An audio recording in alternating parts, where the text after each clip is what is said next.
Good morning, everyone. I've been invited to talk about my research project into Australian Aboriginal rock paintings.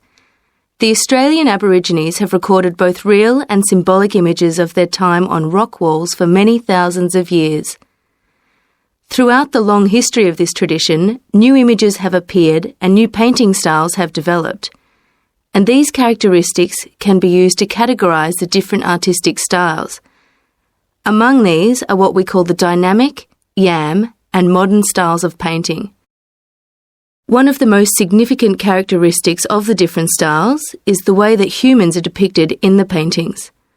The more recent paintings show people in static poses, but the first human images to dominate rock art paintings over 8,000 years ago were full of movement. These paintings showed people hunting and cooking food, and so they were given the name dynamic to reflect this energy. It's quite amazing considering they were painted in such a simple stick-like form. In the yam period, there was a movement away from stick figures to a more naturalistic shape. However, they didn't go as far as the modern style, which is known as X-ray because it actually makes a feature of the internal skeleton as well as the organs of animals and humans. The yam style of painting got its name from the fact that it featured much curvier figures that actually resemble the vegetable called a yam, which is similar to a sweet potato.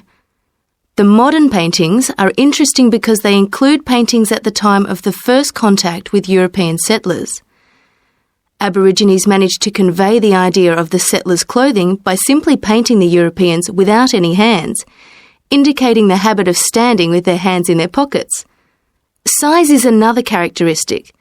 The more recent images tend to be life-size or even larger, but the dynamic figures are painted in miniature.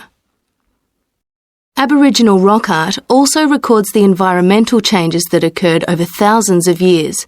For example, we know from the dynamic paintings that over 8,000 years ago, Aborigines would have rarely eaten fish, and sea levels were much lower at this time. In fact, fish didn't start to appear in paintings until the yam period, along with shells and other marine images. The paintings of the yam tradition also suggest that, during this time, the Aborigines moved away from animals as their main food source and began including vegetables in their diet, as these feature prominently. Freshwater creatures didn't appear in the paintings until the modern period from 4,000 years ago.